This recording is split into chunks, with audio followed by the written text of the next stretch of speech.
As soon as we walked out of the car, I got up and I just collapsed. So I'm on the ground, and it looked to other people like I had fainted, but I was aware of what other people were saying. I remember them trying to get me up to walk, and I couldn't walk, and the room, the vertigo was just ungodly. I mean, the room spun terribly, and I was sick at my stomach, and was speaking gibberish, and pretending like I was fine, but I wasn't fine. And I couldn't walk. I mean, I couldn't walk, and I couldn't talk, and all I did was lie there. That's all I could do was just lie there. They came in and they tried to shock her heart and everything, and from there she went into intensive care, and they told me that she was brain dead, and I had the option of either keeping her on life support or letting her go. And I told her that I loved her enough to let her go. So we took her off life support, and she left us.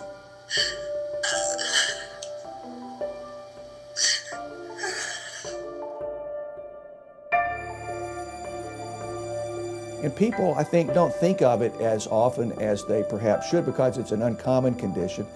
And the general public thinks more about strokes and head injuries because those types of problems get more publicity. But clearly, encephalitis should be something that the general public is aware of, and the medical field as well.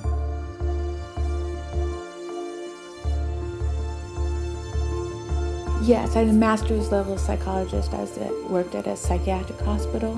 Jessica had just graduated from college, and she had just got her license degree to be an occupational therapist.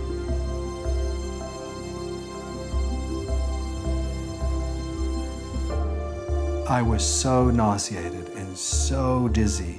My vision was spinning around. My head would go like this, and my vision would go like this. They gave me a gauge that, for my fingers, it measures your strength. So you pinch it, and then the little dial goes around to show how strong you are. Well, they couldn't get a reading because I couldn't hold the little scale in order to pinch it. That's weak. I couldn't even do the simple things, the simple neurological tests like that. I couldn't do that. I couldn't do this. It was phenomenal. I had weakness down my left side. There was some paralysis in the vocal cord, so my voice was very kind of weak. And it was just bizarre.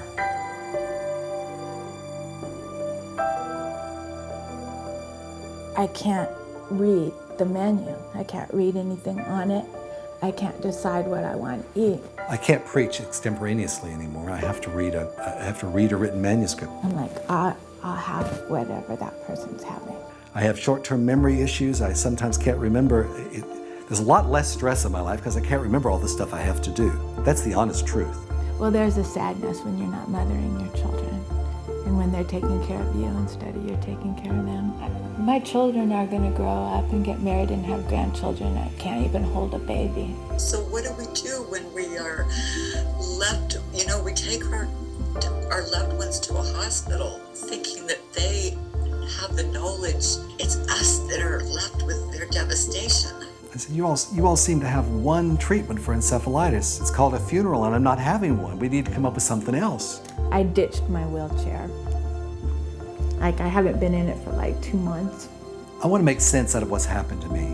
It is very mysterious. If doctors really knew, I'm sure they would have helped me better. I've become a part of Encephalitis Global. We're working to promote early diagnosis.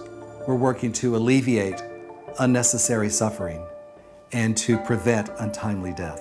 We need your help. How? Let's put our brains together to support brain research.